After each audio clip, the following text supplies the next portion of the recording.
ओम सर्वमंगल मांगल्ये शिवे सर्वार्थ साधिके शरण्ये त्र्यंबके गौरी नारायण नमोस्तुते। फ्रेंड्स, ये मंत्र माँ दुर्गा को एक समर्पित बहुत ही शक्तिशाली मंत्र है। इस मंत्र का अगर आप उच्चारण रोज सुबह करते हैं, माता जी को याद करके, और लगातार इसे करते हैं, तो माँ दुर्गा की असीम कृपा आपको प्राप्त होती है। इस धरती को दुष्टों और राक्षसों से मुक्त करने के लिए माँ दुर्गा ने अलग अलग रूपों में, या माँ ने अलग अलग रूपों में जन्म लिया। इस धरती को राक्षसों से, दुष्टों से मुक्त किया और सारे संसार में उजाला फैलाया हुआ है। फ्रेंड्स, माँ दुर्गा के इन्हीं 9 रूपों को अलग अलग दिनों में इस नवरात्रि में पूजा जाता है। क्या आपको मालूम ये ऐसा क्यों होता है? क्यों नवरात्रि मनाते हैं? क्यों माता के अलग अलग रूपों को पूजा जाता है? हम हमेशा नवरात्रि तो मनाते हुए आए हैं, हम पूजा भी करते हुए आए हैं, लेकिन हमें ये नहीं पता चलता है, या वे हमें ये नहीं हमने आज तक मालूम किया कि क्या इस 9 रूप हैं जो हम अलग अलग रूपों की क्यों पूजा करते हैं, और हम इसको किस तरह पूजा करते हैं। प्लस हम ये नवरात्रि नवरात्रि ही क्यों मनाते हैं? क्यों 9 दिन नहीं मनाते हैं? तो माता के दिन ही है, लेकिन क्यों 9 दिन नहीं मनाते हैं? हम क्यों नवरात्रि ही बनाते हैं? फ्रेंड्स, नवरात्रि, ये जो नवरात्रि शब्द है, एक संस्कृत वर्ड है। नवरात्रि यानी 9 रात्रि। रात के समय एक शांति पूरे जगत में या पूरे संसार में शांति होती है, और इन 9 दिनों में माँ की आराधना तब जब किया जाता है। अब दिन में तो ये किया नहीं जाएगा, क्योंकि दिन में हमारा मन खुद ही विचलित रहता है, हमारा दिमाग खुद ही चारों तरफ दौड़ता है। लेकिन रात का समय एक ऐसा समय होता है जब चारों तरफ से एकदम शांति हो जाती है, तो कोई भी इंसान इस माता के आज जब तब आराधना कर सके और उसको एक फ्रूटफुल में बदल सके या फ्रूटफुल पा सके, इसके लिए ये नवरात्रि मनाई जाती है। फ्रेंड्स, आज तक हमें या हम इंसान को अधिकतर 2 नवरात्रियों के बारे में ही मालूम जिसे हम मनाते हैं। एक है चैत्र नवरात्रि और ये शारदीय नवरात्रि, शारदीय नवरात्रि जिसे हम कहते हैं। अब इसे तो हम मनाते ही हैं। इसके अलावा क्या आप जानते हैं 2 और नवरात्रि होती है? टोटल साल में 4 नवरात्रि आती है। अब ये 2 नवरात्रि कौन सी है? हमें इसलिए ही नहीं मालूम है क्योंकि इसका जो साधु, सन्यासी या जप तप करने वाले होते हैं, वो इसको मनाते हैं और इसमें भक्ति करते हैं। भक्ति, ठीक है, मंत्र से और विद्या प्राप्त करते हैं। आज हम जो इंसान हैं, जो हम सांसारिक जीवन में हैं, तो वो हम ये 2 नवरात्रि मनाते हैं, एक चैत्र नवरात्रि और एक शारदीय नवरात्रि। लेकिन बाकी जो नवरात्रि हैं वो कौन सी हैं, वो हम बताते हैं। ये जो 2 नवरात्रि है, ये आषाढ़ महीना और पौष महीने में आती है। एक आती जून जुलाई में और एक दिसंबर जनवरी में। कभी भी हमने जून जुलाई या दिसंबर जनवरी नवरात्रि मना ही नहीं है, क्योंकि हमें इसका ज्ञान ही नहीं है। और हम एक सांसारिक जीवन में हम ये 2 नवरात्रि मनाते आए हैं, वही मनानी चाहिए, क्योंकि वो जब तप और आराधना करनी है। अगर हमें कोई सिद्धि प्राप्त करनी है तो हम वो बाकी की 2 नवरात्रि मना सकते हैं, या जो साधु सन्यासी जप तप करने वाले हैं वो उस 2 नवरात्रि को मनाते हैं। ये जो नवरात्रे हैं, ये सिद्धि का प्रतीक मानी गई है। ये हमारे जो इसमें भी जो नवरात्रे हैं, जो शारदीय नवरात्रि में आती हैं, ये भी सिद्धि का प्रतीक मानी गई है। इसमें माना जाता है कि माँ दुर्गा स्वर्ग लोक से इस धरती पे पधारती हैं और 9 दिन यहीं रहती है, हम इंसानों के बीच में ही रहती है। इसीलिए हमें इस 9 दिनों में मांस मदिरे का बिल्कुल सेवन नहीं करना चाहिए। हो सके तो प्याज लहसुन ना खाएं। माता जी, हम जाते हैं माता जी के मंदिर, वहाँ पे आपको मालूम है कभी भी प्याज लहसुन का ना सेवन किया जाता है, ना भक्तों को दिया जाता है। तो अगर हम प्याज लहसुन का भी सेवन ना करें तो बहुत ही बढ़िया है। और जो लोग भी मांस और मदिरा का सेवन करते हैं, मेरी हाथ जोड़ के उनसे विनती है, ये 9 दिन में मांस मदिरे का सेवन ना करें। हमने लोगों को ये भी कहते हुए सुना है, क्या हो गया, माँ काली को तो बलि चढ़ती है, हम इसमें तो मांस मदिरा कर सकते हैं। नहीं दोस्तों, ये बिल्कुल गलत है। माँ काली, अब देखिए माँ काली वो माँ है एक, वो कभी भी अपने बच्चों की बलि लेगी? आप खुद ही बताइए, कभी भी नहीं लेगी। तो ये खाली कहने की बातें हैं। काली रूप तो हमें भी सबको मालूम है, काली का रूप उन्होंने क्यों धारण किया था। उन्होंने असुरों का वध करने के लिए काली का रूप धारण किया था। बाकी वो माँ काली ही है, वो एक माँ ही है। माँ कभी भी बलि नहीं चाहेगी। प्लस यो माँ है, वो मांस मदिरा एक ईश्वरीय शक्ति है, वो मांस मदिरा भी कभी भी नहीं चाहेगी। तो प्लीज ना मांस मदिरे का सेवन करें और बिल्कुल अच्छा जीवन इन 9 दिनों में एक अच्छे दिन व्यतीत करें, ताकि हमें भी माँ का आशीर्वाद प्राप्त हो सके और जितना हो सके माँ में लीन रहें, माँ की आराधना करें, माँ का जप तक करें। फ्रेंड्स, क्या आप जानते हैं कि माँ दुर्गा क्यों प्रकट हुई? आइए हम आपको बताते हैं आसान से शब्दों में कि माँ का प्रकट होने का क्या कारण। एक महिषासुर नाम का राक्षस था। वो राक्षसों के राजा का बेटा था। उनको पहले से चाहत थी कि मैं अमर हो जाऊं और मैं सर्वशक्तिशाली हूं। मैं इतना शक्तिशाली हूं कि ईश्वर भी मेरे सामने कुछ ना कर सके। अब उनको ये कैसे पाता? तो उन्होंने भगवान ब्रह्मा जी का खूब जप किया, खूब तप किया, खूब घोर तपस्या करी। और वो तो ठहरे भगवान, वो हो गए प्रसन्न। अब जब भगवान प्रसन्न हो गए तो भगवान प्रकट हुए। बोले बताइए आप क्या चाहते हैं? तो उन्होंने बोल दिया कि मैं प्रभु, मैं आपसे ये चाहता हूँ कि मैं हमेशा अमर रहूं, मुझे ना इंसान ना भगवान ना जानवर मार सके।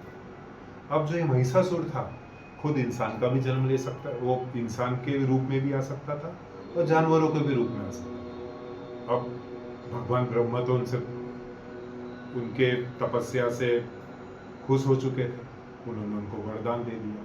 बस वरदान देने की देरी थी, महिषासुर ने अपना काम दिखाना शुरू किया। महिषासुर ने पूरे स्वर्ग लोक को पूरे अपने वश में कर लिया। स्वर्ग लोक को इस तरह से उसने वश में कर लिया कि ईश्वर वहां परेशान हो गए, हर ईश्वर परेशान हो गए और ईश्वर को धरती में आ जाना पड़ा। अब ईश्वर धरती पे आए।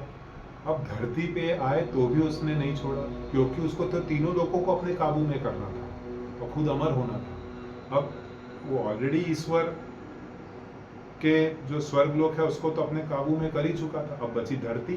अब धरती पे तो ईश्वर सब स्वर्ग से तो धरती पे आ गए हैं, तो उन्होंने धरती पे भी प्रलय मचाना शुरू कर दिया, ईश्वरों को धरती पे भी परेशान करना शुरू कर दिया। अब ईश्वर क्या कर, अब ईश्वर हुए परेशान। अब वो गए त्रिमूर्ति के पास, ब्रह्मा विष्णु महेश जी के पास।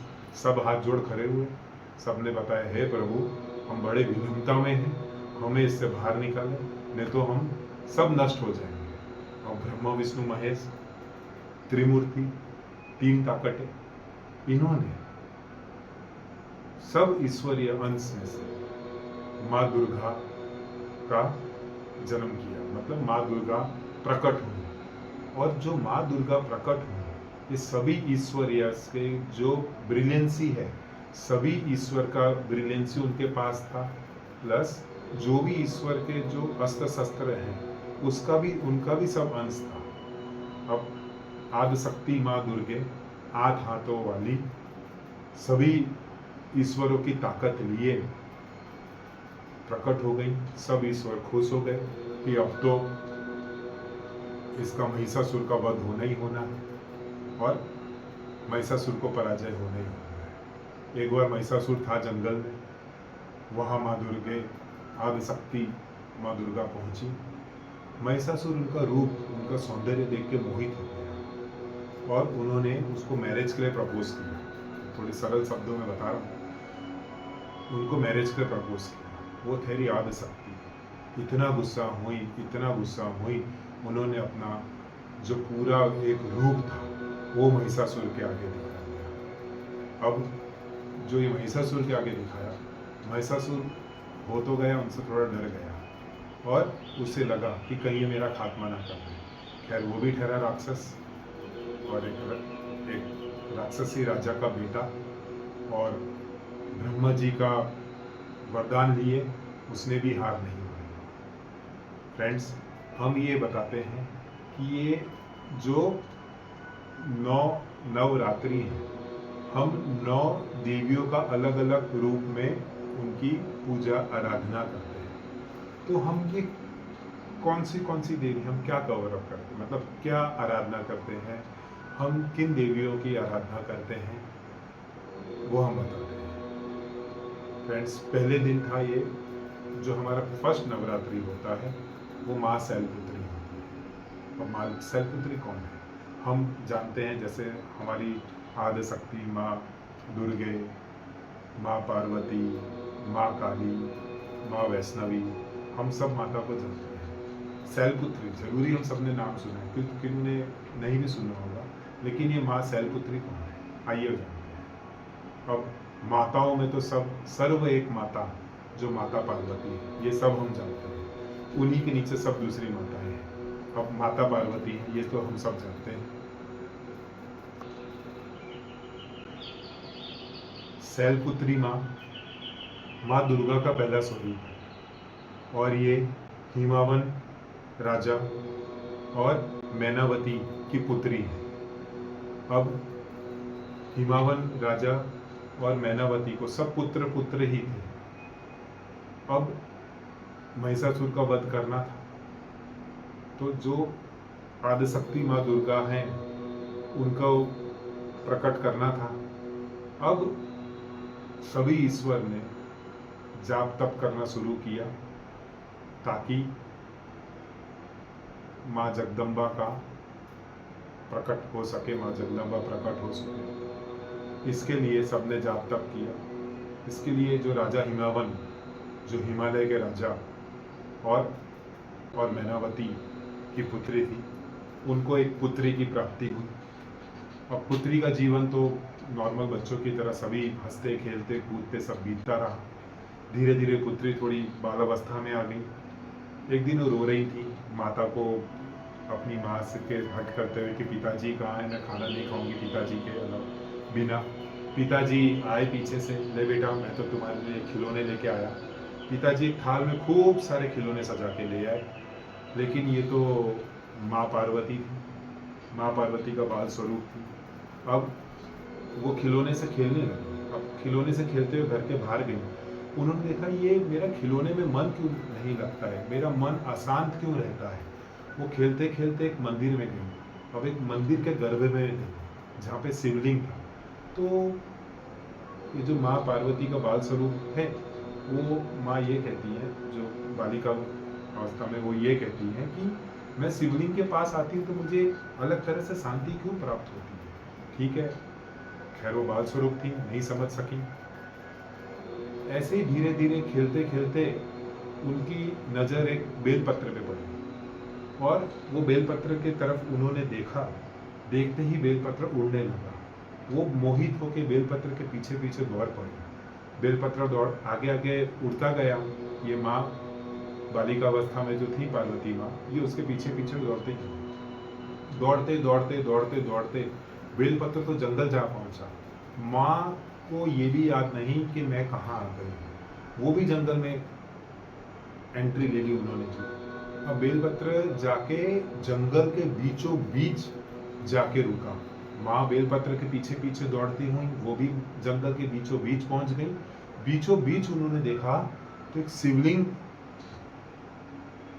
शिव जी का एक पूरा शिवलिंग जंगल के बीच में गड़ा हुआ है। अब माँ ने मोहित होकर शिवलिंग को पकड़ लिया।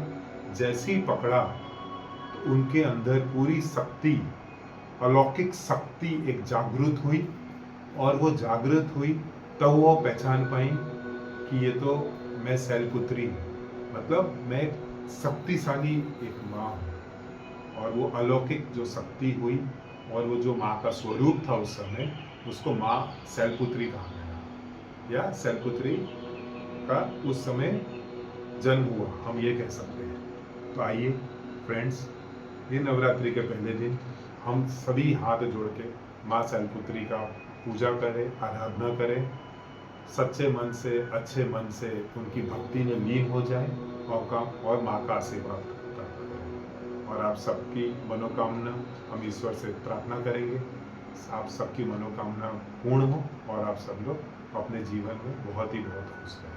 आइए हम आज के दिन पहले नवरात्र के दिन शैलपुत्री माँ की आराधना करें, उनकी पूजा करें, उनका जप करें, उनके लिए